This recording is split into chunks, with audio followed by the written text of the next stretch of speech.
1963 down line. Ships put to land 3-2 with this car Foxtrot's available. 96. It's been a while. I said that I would be back very, well, not that I would be back, but that I would be doing these shows more often. And unfortunately, I had to have a bit of a postponage because of a few events that have happened in my life. Nothing actually like notable or big. I am a verified astronaut now. If you can't hear, I am in space. I am surrounded by nebulae and such. They slingshot me around in a spaceship 30,000 times anti-clockwise around Earth, and it actually sent me back in time about 4 or 5 years. And they shot me off about 4 or 5 light years off into space, going on to what they want to call Planet 2, aka Earth 2. I prefer to call it Earth 2. They prefer that I call it Planet 2, and they say that if I refer to it as anything else, that I am committing blasphemy on NASA. Ooh, I should not say who I work for. But that is it. I am about a billion or jillion so miles away from Earth. I'm about 2-ish light years away from my destination, which in time would be about, because the spaceship is going about a quarter of a light year a day. So what, like, that's like 27 days, 8 days, something like that. I'm not actually sure. I haven't done the math. I just know that everybody at HQ has it okay. Isn't that right, guys? 7-1 established on the localizer 3-2. They don't like to talk to me. I feel like I started telling too many jokes about a day or two ago, and they just started ignoring me, which is a little hurtful. I'm not going to lie. Don't worry. I told them about my old place and about how acorns used to fall on the roof all the time. So I asked them to go ahead and let me bring some squirrels along, some little squirrely friends, on this wonderful spaceship exploration on my voyage to Earth 2. And I gave them some peanuts, some cashews, some Brazilian nuts, and they've just been nom-nom-nomming them, chewing them. I think they started planting them in wiring, and it's damp up there, so the roots just started taking. And now acorns fall once again on my roof. It feels like I'm just like at home. They built a semi-replica of my bedroom. I'm no longer allowed to work on any creative endeavors and projects, but they did not say anything about documenting my time here. So I'm here to come... I'm coming. No, I'm kidding. I'm here to come and bring you another episode of tthat in space. In space for the first time. I am in space recording tthat. I am so happy, so glad. I didn't bring that much with me from Earth, other than all my books and CD music. So I have nothing but time up here to absorb all that wonderful, beautiful knowledge. And I'm just so excited to get my teeth sunk right into it. But I will say this. I do have a thing called what is it? NASA Roku Plus, which, if you don't know, you simpletons, you simple Earthlings, is a more epic version of Roku, only given strictly to NASA people who are stuck in space and can't catch all of the latest movies. I'm going to turn off this radio now because I want to focus. It gives you all the newest, latest movies because you're in space and you can't watch them. So we get access to all the movies and TV shows about a week before they come out, because I'm back in time, remember, but I'm also not, because I caught up to the future, which is now. Don't worry about it. We made up time and our rules are broken, so that's why it gets all wibbly wobbly. But just know this, I saw the Five Nights at Freddy's movie in, not theaters, in my cockpit. I have 2 bay window ports dedicated to this beautiful nebula that I am hurtling towards at an unimaginable speed. To me, it just looks like 3 or 4 miles per hour. Like, this shit looks slow. But in reality, I'm moving far faster than my mind can even comprehend. But in my middle screen, I have access to all the latest and newest Hollywood movies. And let me tell you something. I saw the FNAF movie. Here's what I thought of it. My whole review will be composed of spoilers. Because, well, I just can't talk about a movie without spilling everything. But before I go into spoilers, please let me give you a recommendation on whether or not you should see this movie, because I hate it when people do a complete review with spoilers and they don't tell me at the beginning whether or not I should go see it. So I'm here to tell you, if you are either a FNAF fan, or B, somebody who's mildly interested in going to see this movie, go and see this movie. You will not be disappointed unless you are expecting a masterpiece. And by that I mean, if you're going in and you're expecting Silence of the Lamb level qualities of a horror flick, I don't think you'll be getting that with this movie. But I don't think that you'll not enjoy it. I think that you will enjoy it for many of its weird quirks and qualities of the movie. If you are not interested in seeing this movie, or you have no interest in seeing this movie at all, I just said the same thing twice, goddammit. Don't see this movie. You're going to hate it. What I thought about the movie is I thought it was extremely weird. I don't regret going to go see it. I will most definitely not be going out of my way to watch it twice like I did with some other movies. Here's some other movies that I saw multiple times. I saw Ghostbusters Afterlife a couple times. I saw the Super Mario Bros. Movie animated by Illumination a couple times. I saw Spider-Man Into the Spider-Verse about 4 times. These weren't voluntary. I didn't go out of my way to watch these movies over and over again because I just love them so goddamn much. I saw them with different people. But the difference between those movies and this movie, the FNAF movie, is I already saw it once, and if somebody invited me to go see it again, I would say no thank you. Not out of protest because I thought it was so bad, but because I really did only need to sit through it once, and I do not mean that as an insult. I mean it as in I saw this movie once, and I think I don't ever need to see it again, really. And that sounds like bad. Like, I never want to see this movie again in my life. It's like, how do I put this?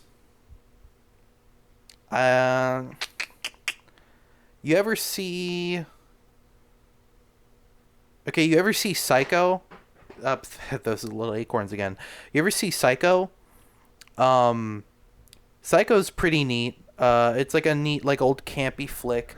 And if you watched it when it first came out in, like, 1910 or 1920 or whenever the hell it came out, it was probably amazing and captivating. But nowadays, with everything we have, I don't think I need to see it more than once to get the idea, you know? I could watch Spider-Verse about a million times over, see a bunch of new interesting Easter eggs. That movie's just pretty to have on in the background. The soundtrack is great. Whenever I show it to people, I get all excited that they're going to see the parts that I like, etc., etc. Same thing with like whenever I'm watching, like, I don't know, the first 2 original Ghostbusters, any quote unquote underground movies that I like Be Kind, Rewind, Nerdland, like any of those kinds of movies. I'm just excited to see people's reaction for. I go to watch the FNAF movie, and I'm not really like. I don't know. It was just like it was fine. It was just like an actual, like, fine. Like, it was like on an objective level of like what the movie actually is for me, because I'm looking at it from that level, is about a 6.5 out of 10. As in, it's not like it really doesn't feel like much of anything to me. I get how fans would like it, and I could easily see somebody saying that this is like a 7 or 8 out of 10 for them, maybe a 9 or a 10 out of 10. I'm not sure how they use the 10 out of 10 scale. However they want to, you know, they can do. And I could definitely see this being somebody's favorite. Oh shit. I could definitely see this being somebody's favorite movie for a vast number of different qualities, other than just liking FNAF. And because it's the FNAF movie, well, god damn it, I have to like it, because if they don't make another one, how am I going to say I didn't like the FNAF movie? But I kid and I digress. But do I? No, I'm kidding. This movie to me was weird. It was very weird. It got a little too weird at times. There was a lot of great ideas that I don't think that they uh, uh, uh, uh, extended on as much as they could have. Well, this is the actual spoilery part, where I can start saying shit. Here's something that's weird. Why the hell does Freddy roar at the end of the movie when they're like dragging away William Afton, and then for some reason the building just starts collapsing? I guess they're doing that to set up the sequel. They're gonna come back and all the animatronics are gonna be withered. Ooh, and Springtrap is gonna be back. But why does Freddy roar? That part weirded me out so much. He just glows red and goes, ah, ah. That's what he sounded like. He went, ah, ah. He sounded like that. It was really weird. Um, I guess it was like a cool kind of robotic-y kind of thing, but I was like, why did he do that? I don't know. Why you do that though?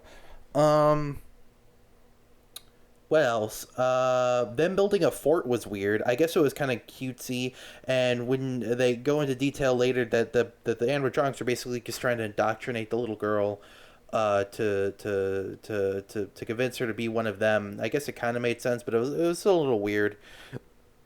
I don't know. It just felt weird. Um, that movie is just fucking weird. I know. I guess I just been like, cause my entire life. Hold on. Hot cinnamon sunset tea, probably the best goddamn stuff. I've been trying to quit coffee, um, and I felt like particularly like sluggish shit today, and I was like, damn, I need like tea or something, and I drink this tea, and I was like, wow, this is great, and then I look at the back of the box, and it says it has the 2 cups of that tea or 2 bags of that tea steeped has about as much as like the normal amount of a cup of coffee I would drink. So I'm like, I'm not even quitting caffeine at this point, but oh well, it's in my life now, and I'm most definitely never gonna get rid of it because it's been like the slowest past 5 days. I ate a pound of goldfish today, and all I did was watch South Park. Ain't that something? That's what I'm like without caffeine.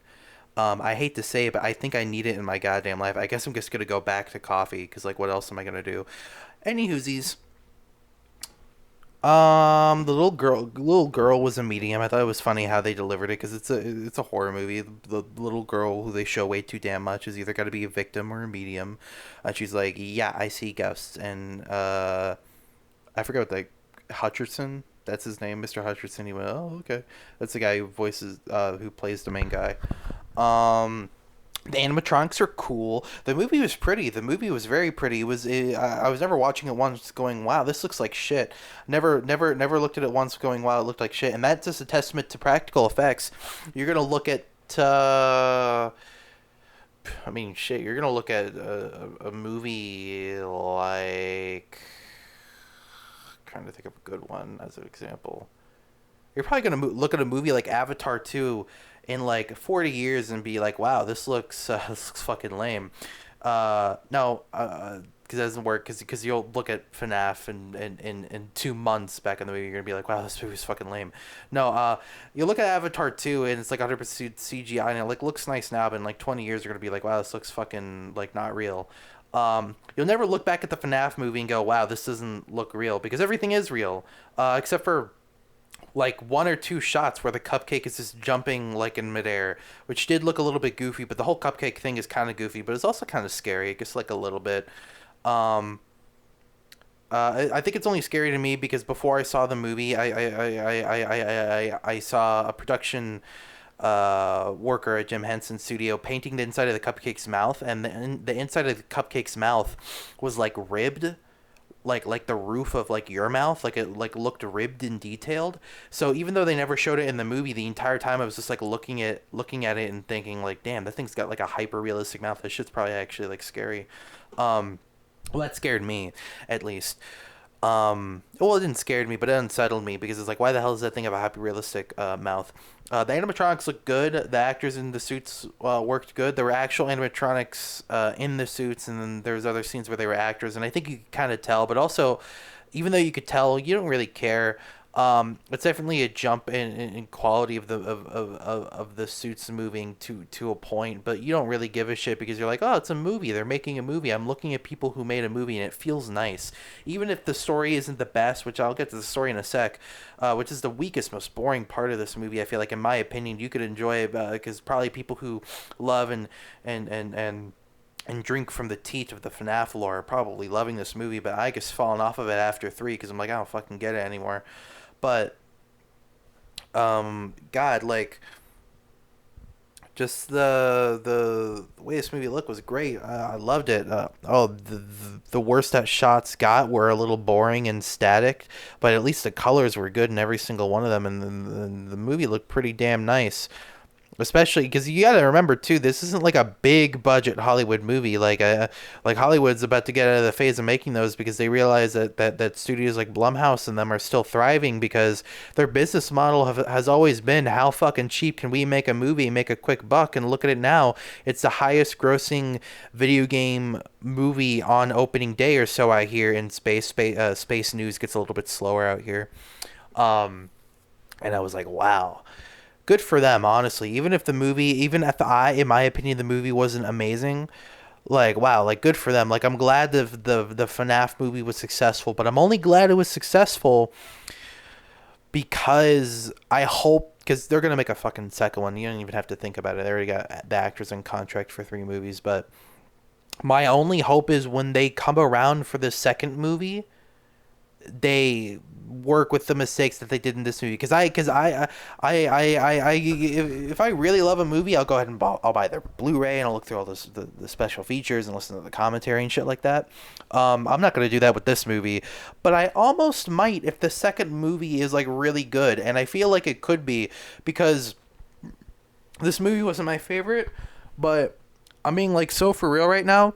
If you cut out like not if you cut out, but if you cut down like 2 or 3 scenes, added a few lines of dialogue, and took out like one B or C plot, or you tightened it up a little bit, and then you filmed one extra scene, you would have like easily gone from like a 6.5 out of 10 to a nice solid 8, like a nice good strong 8 that would hold up for like let's put this on because it's October.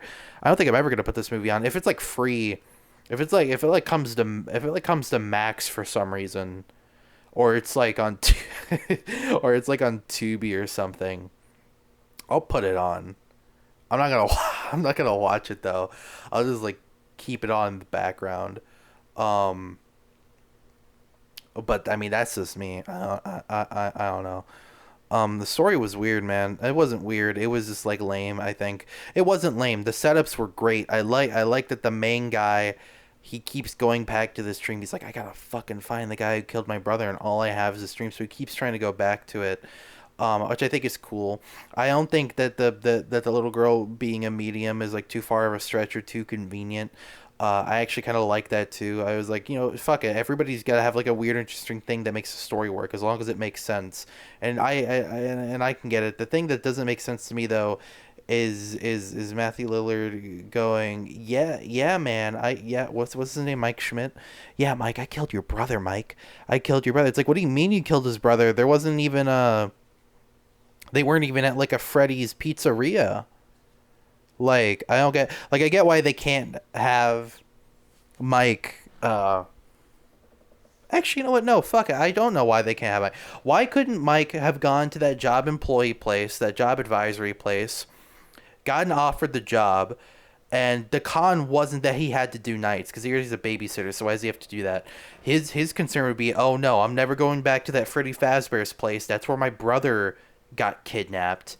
And then he goes, oh, well, I understand. But give me a call back if you need it. And then that would be his conflict, because for some reason his conflict for like a day or two is that he has to do the night shift. He's like, I got so sleepy I thought night shift. It should be about his brother, I feel, and I feel like it shouldn't be like a pressuring thing of he has to go back for money. I feel like it should be a pressuring thing if he has to go back because he's like, no, I have to get some. I really need some closure for my brother. Maybe this could therapeutically help me get there.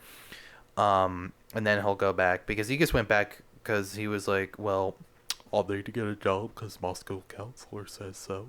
He doesn't sound like that in the movie. I just feel like doing a voice right now. Ooh, there's an asteroid going by the window. This is majestic.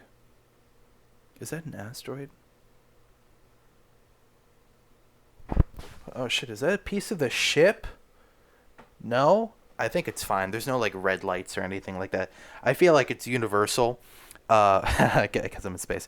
I feel like it's universal if some shit is going down that should not be going down, like timber, you better move. No, but there should be like some lights or sirens going off letting me know what's going on. If not, then fuck it. I guess it wasn't that important. And it can come off. So, did I already say what I thought of the FNAF movie? Fuck, I can't remember. I like the FNAF movie. I think you should go see it. I want to say, I feel like I want to say more about the movie, but a lot of it is this dialogue that I don't get or understand. And maybe you will, or maybe you won't. Oh no! Wait, one last thing. I like the Sparky the dog reference because I'm a bit of an OG fan. I remember Sparky the dog. I remember that screenshot. He was like, "Look, Sparky the dog's in FNAF," and there was no Sparky the dog. And I think it's cool that there's a Sparky the dog suit on the floor. That's pretty neat. Also, the movie got surprisingly not gory, but it showed like a lot more wounds and shit like that than I thought it would for a PG-13 movie. I thought they were gonna be a lot more lighthearted and they were gonna keep it hush hush. I got especially worried when I saw the trailer and that guy getting mauled by Bonnie. His hand trailed on the screen of the door, and I was like, there's not even like blood. Like Bonnie didn't even do anything. He looks like he's just like sleeping. I watched the movie and it got really bloody, and I was like, oh, this is nice. Is a bit better. I like that. I like that. I like it like that. Hey, windows down. Chilling with the radio on. Please don't mind me. I'm peeling Gorilla Tape off of these ports. I'm not sure what these are, but this Gorilla Tape is uneven, so I'm straightening it out. These end. I should probably mention this ship isn't like. This isn't like Apollo 13. Fuck you.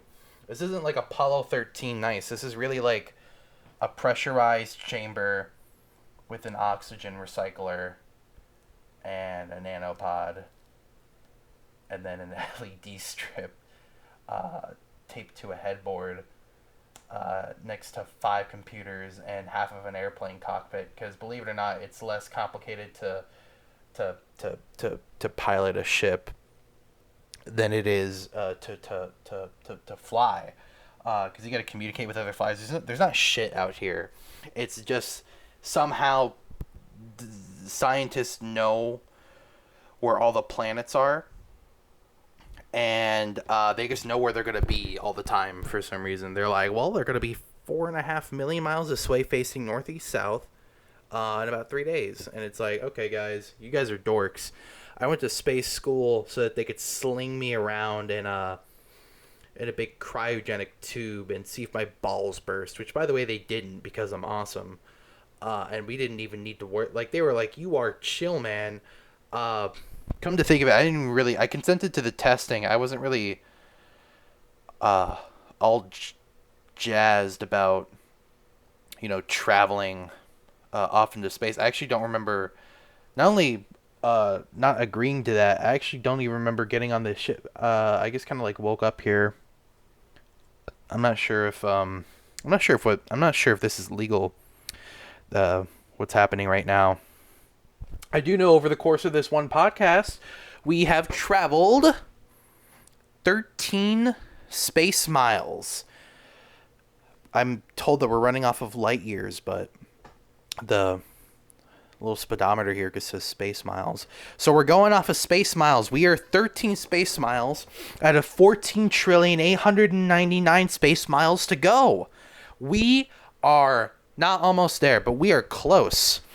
And I gotta tell you, I'm excited to go to Earth 2 and find new and interesting life forms to get on this podcast. I'll show them human movies, I'll show them human music, and we'll talk about it one episode, unless they eat me, in which case, if I stop uploading, it's because an alien ate me.